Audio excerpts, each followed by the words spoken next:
So I just turned 23, which is honestly kind of crazy to say out loud because when I was a kid, I imagined 23 looking a lot more different than it does now.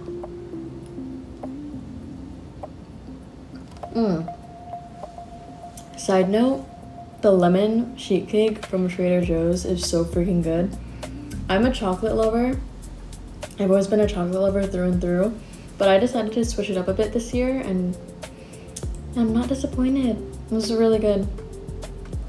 But I decided to switch it up this year and this might be the move going forward for sure.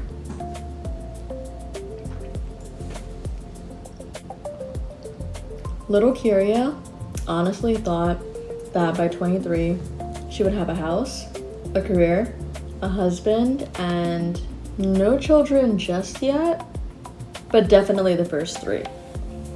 And now at 23 we have a career, we don't have a husband, we don't have a house, but we do have a baby. So I don't really know how that makes me feel at the moment. Life kind of just happens. And yeah, I've done a lot of reflection this past week. I don't know if anyone else does this, but every year, like clockwork, the week of my birthday, I'm just an emotional mess. I like cry every day on the days leading up to my birthday. Yearly audit of Kyria. Like, did I hit my goals? What are my new goals? Let's look at the year. Let's look at year 22. What happened in year 22? And quite frankly, a lot happened. I think it's been my most eventful year yet. Let's do the hot ticket items first. Obviously, I became a mother at 22. I gave birth a couple months after I turned 22. I also became a single mother a couple months after that. 2 months after that, to be exact. And I navigated a custody battle that lasted 6 months. It literally finished yesterday. It finished a couple hours before I turned 23, so I wrapped that shit up before this new year. What else did I do at 22? I've honestly learned a lot about myself throughout this very tumultuous year. And one of the things that I learned about myself is that I'm gonna keep showing up. I may complain every step of the way, but I will always show up and I will always get it done. There hasn't been one thing that I've got everything that I needed to get done this year. I really did. And when people tried to knock me down, I very much do think that I stayed true to myself and true to my values and did what I thought was best in the moment.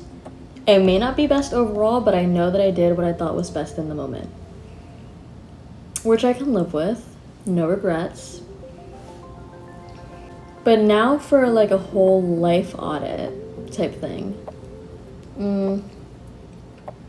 Because choosing a man like that, something's got to be wrong with me internally to be able to accept that behavior, right? And when I look at the past 22 years of my life, I spent a majority of that time chasing something, anything, and not necessarily just from men, obviously. But there was a time where I was chasing validation, another time where I was chasing success, another time where I was chasing this, that, and the third. I was definitely chasing marriage for a very long time. I think I've actually idolized marriage to some sort of extent. I've only had 2 relationships in my life, and both of those kind of sort of fell apart with or around marriage, but that's not the point.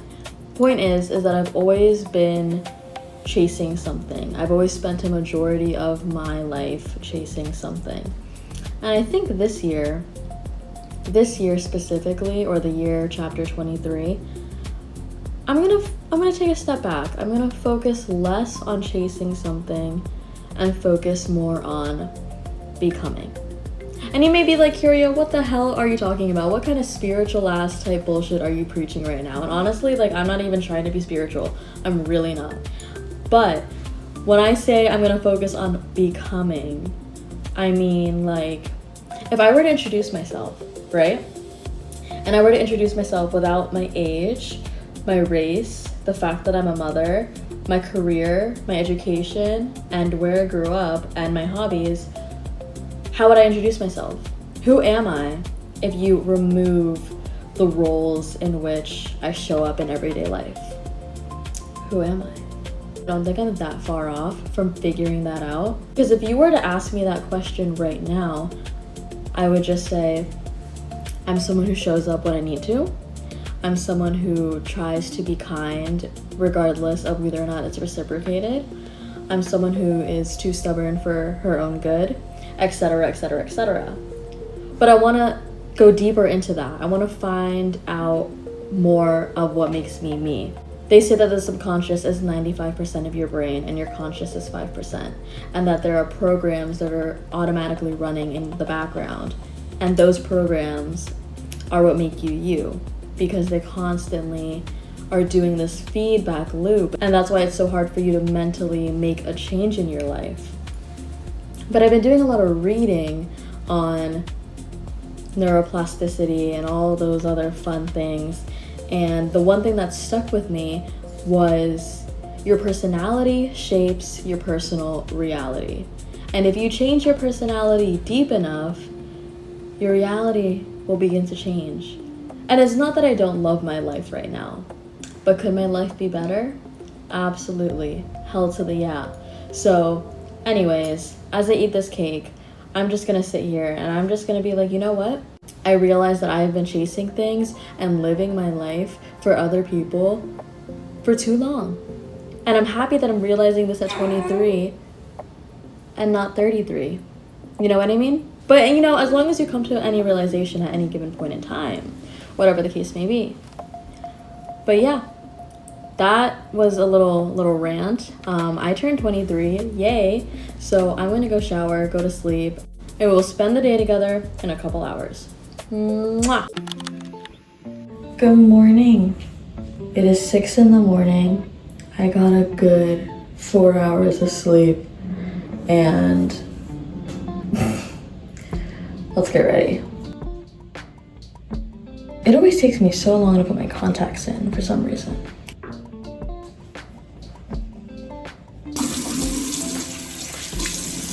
So I was honestly debating on whether or not I was gonna go to work today, mostly because I haven't actually taken a day of PTO since I got back from maternity leave. So that's been like a good almost 7 months. But my company is doing this event called the Young Professional Summit, and because I'm still considered a young professional, I thought it would be a really good networking opportunity. I work for a decently big company, and like how it is everywhere, the more people you know, the better you'll be at your job. So yeah, I thought it would be a good opportunity to go.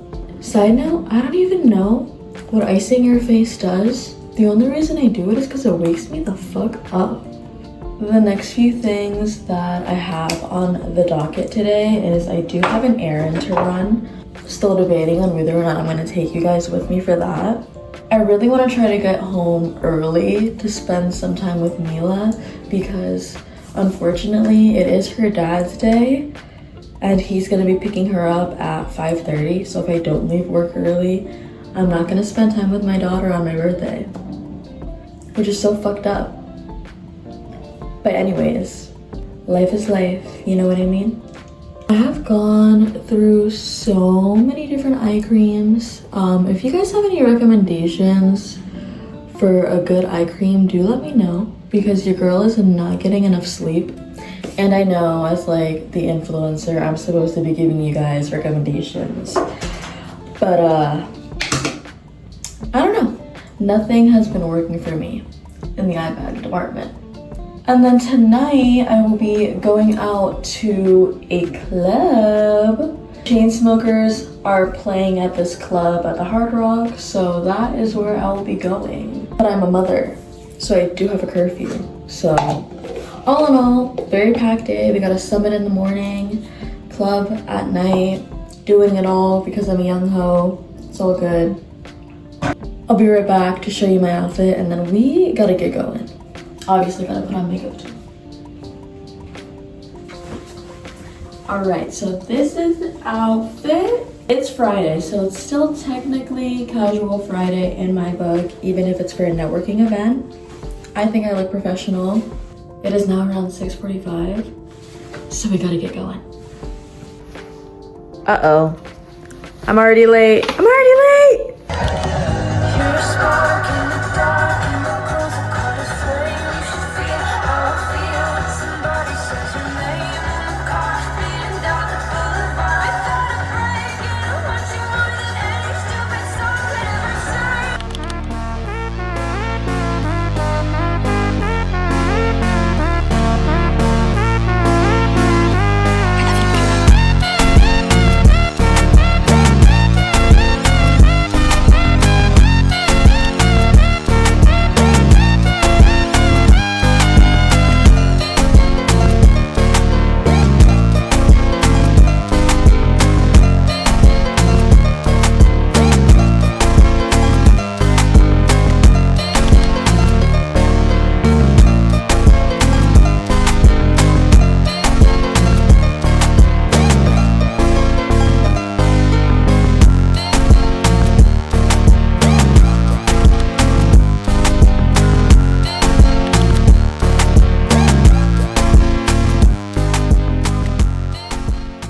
It has been quite a day. Oh my goodness.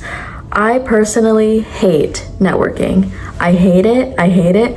I'm super introverted. I'm really bad at public speaking, which is quite funny and ironic, but I'm really bad at it, and this is me trying to get better at it. It has been one of my goals for quite some time, but I always overthink it. I just think too much. The event was from 7:30 till 4:30, and then I rushed home just so I could spend at least 1 hour with Mila before her dad picked her up. And after that, I got started on some homework. I started session 2 of the summer semester this week, and honestly have not gotten a chance to get anything done. So I did all that today, and now I have about 45 minutes again to get ready. This is probably so bad for your face, but I'm not even going to be putting a fresh layer of makeup on. I'm just going to be doing a touch-up. And while I get ready, I'm just going to do a quick recap of all the things that I learned in year 22 that I'm going to take with me into year 23. I kind of wanted to do the whole 23 things I learned by 23 thing, but I feel like I'm gonna lose count. I'm just gonna spitball here, rapid fire, and then we'll see what happens. Coming in strong at number 1 is people will reveal themselves over time. All you have to do is step back and give them the space to be themselves. Believe patterns more than promises. Number 2 is that I don't need to shrink my ambition in order to be loved. That one honestly took me way too long to learn. Mostly because I grew up with the idea that femininity is passivity, and that being a feminine woman meant being submissive and soft and all those other borderline negative and derogatory connotations. But then I realized over time that femininity is so much more than what society has boiled it down into. It's strength with intention. It's playful, nurturing, strong, protective, competent, and receptive all at once. So yeah, I don't think I am less of a woman because I'm ambitious, and I'm honestly kicking myself in the butt a little bit because I always shrunk myself down in every relationship that I've ever been in because I thought that that is what a woman was supposed to do. Granted, I've only been in 2 relationships, but it did take me a while to learn. They were both long-term relationships. I think we're at number 3 now. I think I'm just gonna stop counting and then just keep spitballing because we are on a roll here. I have almost reached flow state. The next thing is that you don't need to know the whole path before taking your next step. Mostly because this year has been a lot of, you know what, we're just gonna figure it out. You know what, we're just gonna roll with the punches.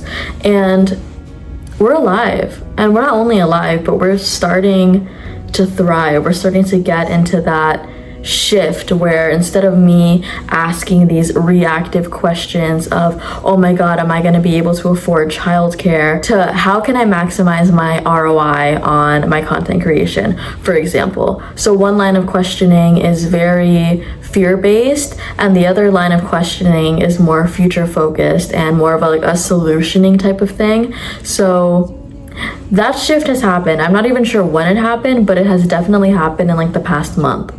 But it wouldn't have happened if I was too scared to take that next step. The next thing is that my daughter is watching everything. I thought that people were kidding when they said that kids copy your every move, but it's like having a little mime at home. She quite literally does copy everything that I do. Even the moments that I think are like insignificant, I see her do the same exact thing. To some extent, obviously, she's 8 months. A couple minutes later, and then I'm like, you know what? I should watch myself. The next thing I learned is that healing is not necessarily forgetting. For the longest time, I had this philosophy in my life where I would burn the bridges and let the fires light the way. But unfortunately, that is not something you can do if you have a kid with that person. And I'm a girly that can really hold a grudge. Like, I can hold a grudge.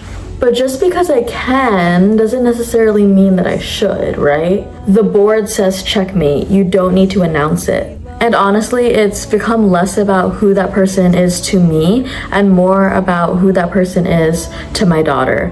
Because I will have no choice but to look past all the things that he did to me, because it's morally wrong to prevent my daughter from having a relationship with her father. No matter what he did to me, it's morally incorrect. Kind of sort of on that note, the next thing that I learned is that your love shouldn't be measured by how much you're willing to tolerate. I used to think that because my love was so sacrificial that it was worth more than, I don't even know, to be honest. I thought that love and sacrifice were one and the same, but the two don't necessarily have to coincide. I feel like you can love someone so much deeper if you're more grounded as a person and you're not codependent on that person to be your emotional life raft. But again, what do I know? I've only been in 2 relationships. But in those 2 relationships, I learned a lot. And while I don't necessarily know what love is, I definitely know what love isn't. I also realized that being needed is not the same thing as being loved. And this goes both ways, because I'm not necessarily helping the person that I'm being a mother to, even though that person is supposed to be my partner through it all. I'm also not helping myself, even though as a woman, it is within my natural ability to anticipate, to fix, to organize, to nurture. But if I'm not getting anything reciprocated back, I learned that I'm like every normal person. I will end up resenting that if there's an imbalance in labor. So now I know, don't settle for that. I also learned that closure doesn't necessarily have to come from a conversation. Sometimes it comes from watching someone's actions long enough. You know, when that person does that like final thing that can make you fully detach from them for good? Exactly, you don't need a conversation to get closure from that situation. And lastly, I learned to give myself a little bit more grace, because the version of me that tolerated breadcrumbs wasn't necessarily weak.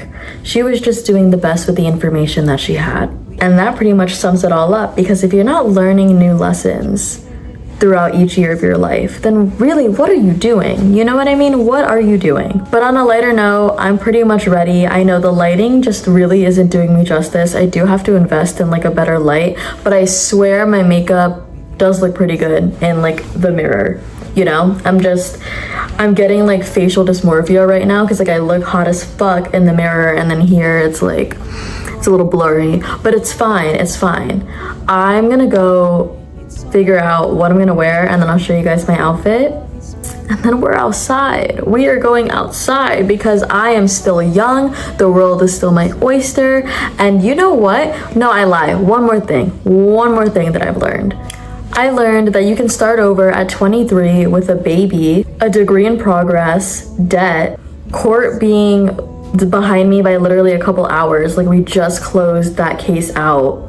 and still be incredibly early in your story. It is never too late to start over. I think that when you lose something in your life and you come to the realization that you are no longer trying to get your old life back and instead you're trying to build one that's better, I think once you get to that realization and that shift in mindset, your life will just be so much better because you're opening yourself up to newer possibilities.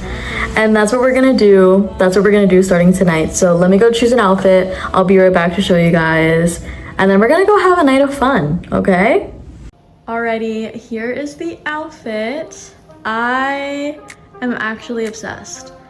You can't go wrong with black. Black makes you look 10 times hotter. 10 times hotter. Oh my goodness, I'm obsessed.